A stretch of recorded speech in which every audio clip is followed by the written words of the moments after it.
não tem como separar a estratégia de dados da estratégia de desenvolvimento, né? Porque quando você fala, por exemplo, de ter um data mesh, de um cara que é o decisor local ali sobre a consolidação da informação, etc., não tem como você pensar isso de uma forma que não seja através de você ter um squad multidisciplinar, de um time dedicado por produto, Mas olha que só que tem maravilha autonomia você sobre o falou. próprio produto. Olha Né? que maravilha você falou. Uma squad.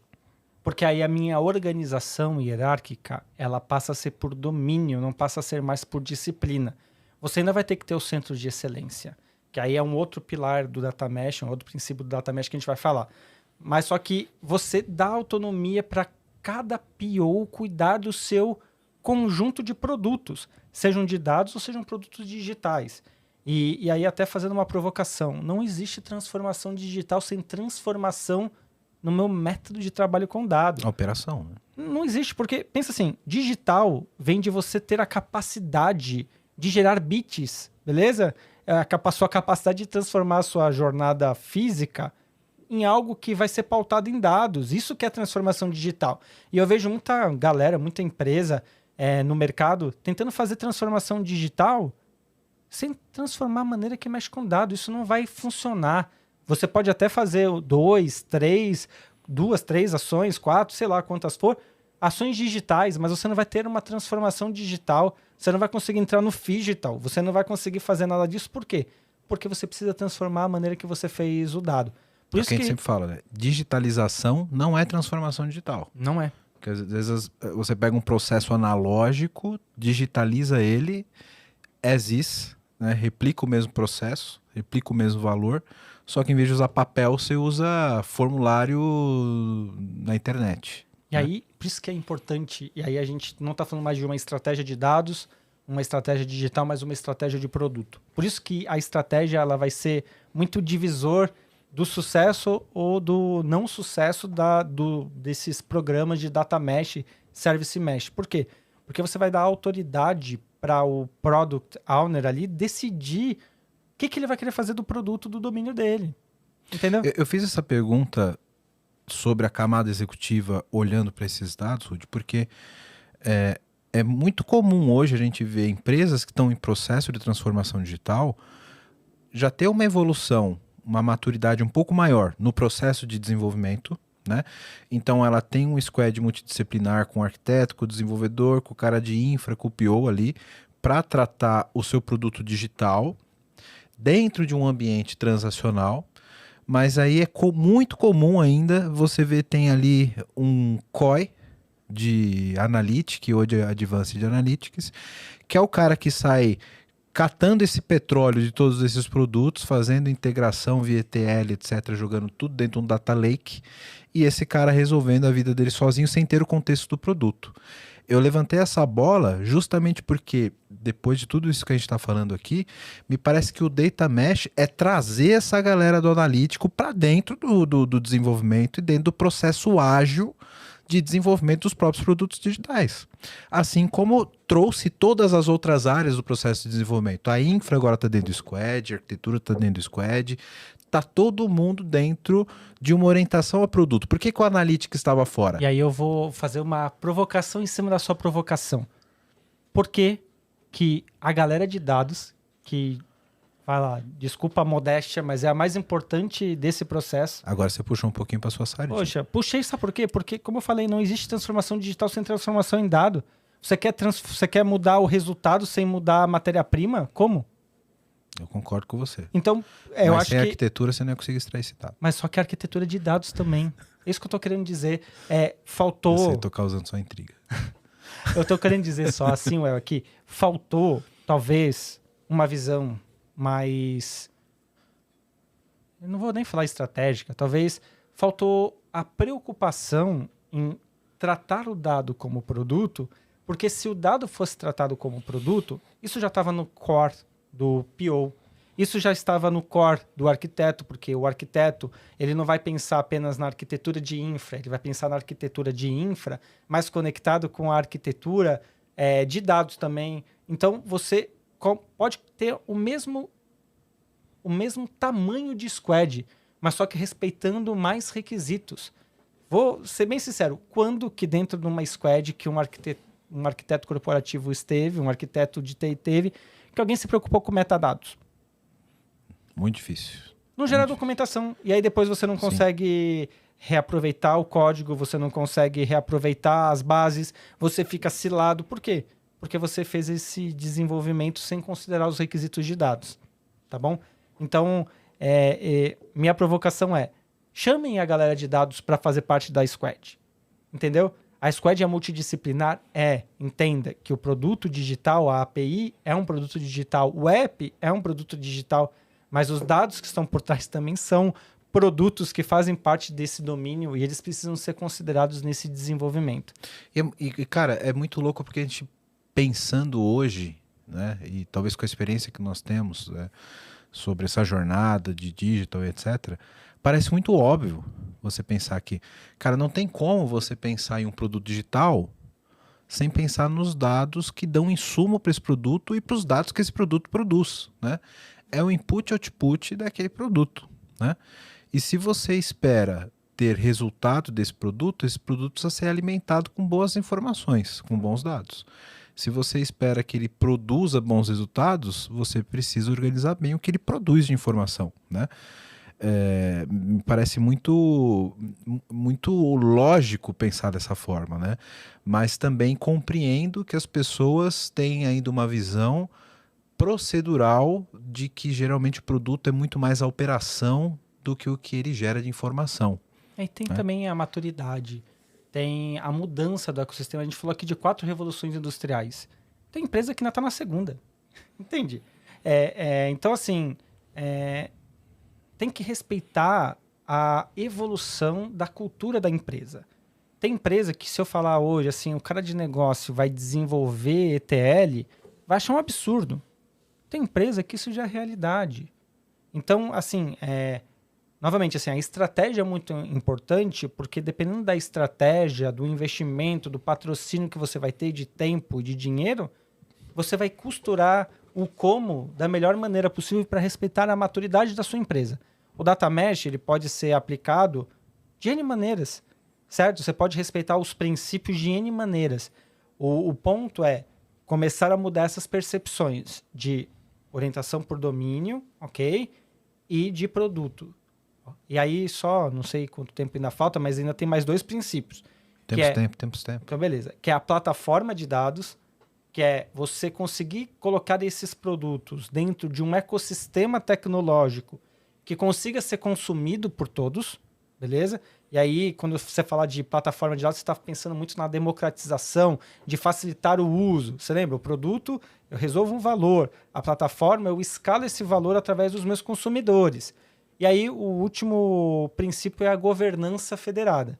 E aí, quem quiser saber um pouco mais de governança, vai lá no episódio de LGPD e governança de dados. Mas só que aí, quando você coloca a governança federada, uma analogia que eu acho que é legal fazer é o governo, ele vai respeitar a maturidade do seu povo. Então, vou dar um exemplo de federações, beleza? Estados Unidos, ele vai ter, são 50 estados, beleza?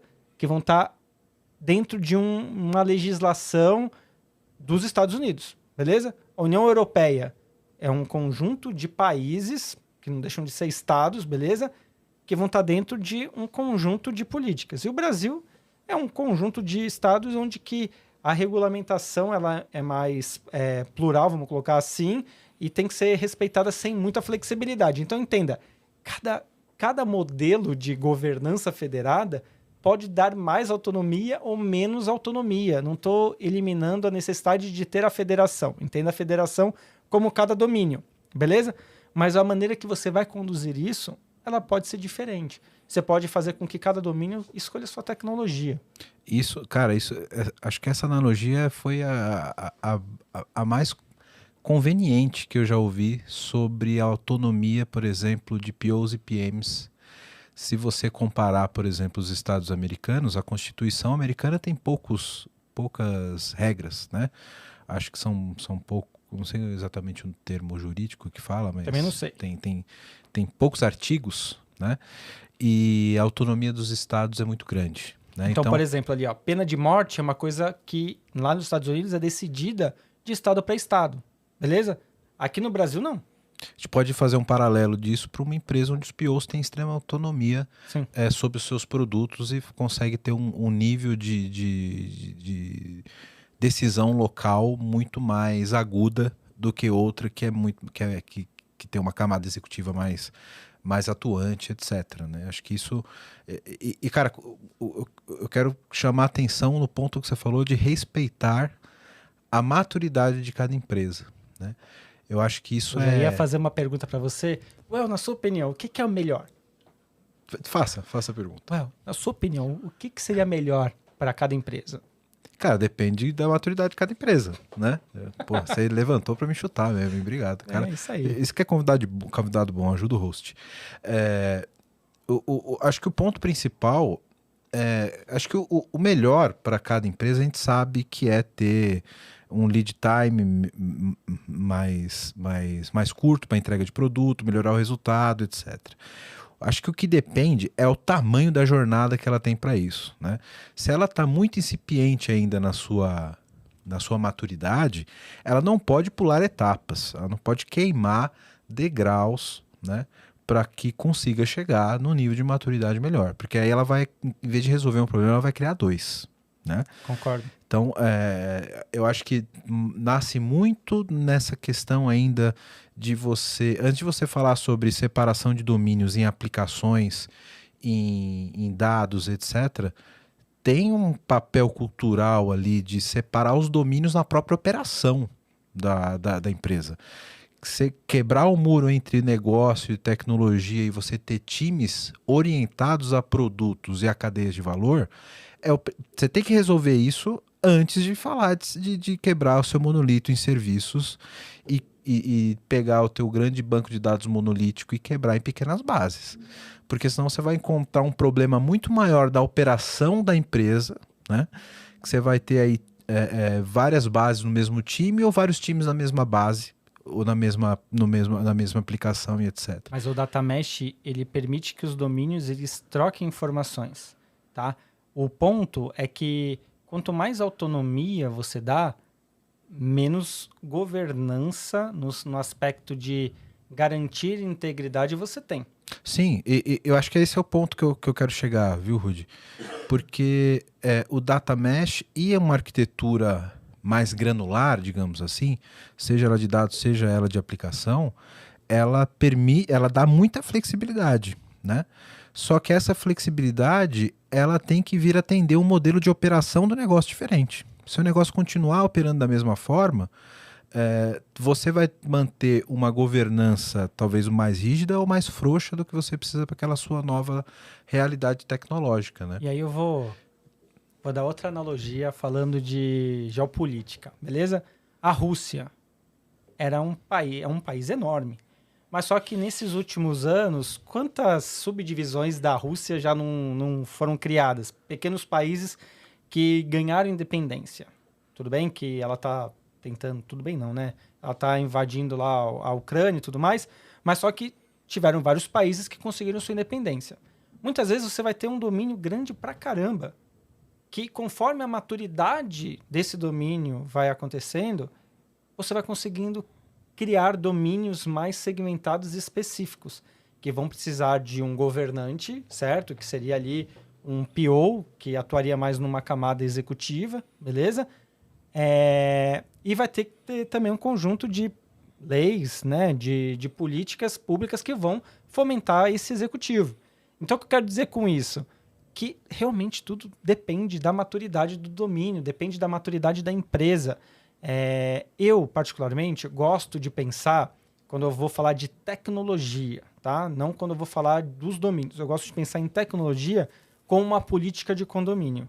Eu defino regras macro, beleza? Eu não vou falar para você que você não pode pintar ou reformar sua casa de um jeito A, de um jeito B ou de um jeito C. Se você quiser pintar sua parede de vermelho, do seu quarto de verde, se você quiser usar todas as cores que você quiser, você pode fazer isso dentro do seu ecossistema. O que eu vou falar é assim, ó, você não vai poder fazer barulho depois das 10, você não vai poder fazer barulho antes das 8. Essas são as regras de convívio. Então, eu acredito tecnologicamente muito nisso. Por quê? Porque eu acho muito difícil você ter maturidade ou você ter profissionais habilitados para uma alta maturidade em várias tecnologias diferentes. Eu acho isso difícil. Ainda mais para uma empresa que não é, sei lá, uma Google, uma Amazon, uma Microsoft. Você conseguir esses profissionais em escala é muito difícil. Então, eu acredito muito numa política corporativa, tecnologicamente falando, mais centralizada, no sentido de definir a arquitetura intencional e trabalhar na arquitetura emergente, né, no desenho emergente, de uma maneira muito mais orientada ao caso de uso. Isso. Então, eu acredito nisso. Eu concordo 100% nisso, nós já trabalhamos junto, inclusive, com esse modelo, né? Que você não tem conhecimento suficiente do contexto do caso de uso, do negócio, do produto, para você fazer definições top-down sobre uma arquitetura, sobre uma política, etc. Então, você tem que ter ali uma arquitetura intencional que defina balizas, né? Que são políticas corporativas, mas que dê um grau de liberdade para que os governadores aí implementem as suas próprias regras de acordo com a necessidade do teu próprio estado, do teu próprio produto, para que você consiga ter, de fato, resultado em cima dessa liberdade, né? Isso aí. Valorizar o que, de fato, o cara conhece do produto.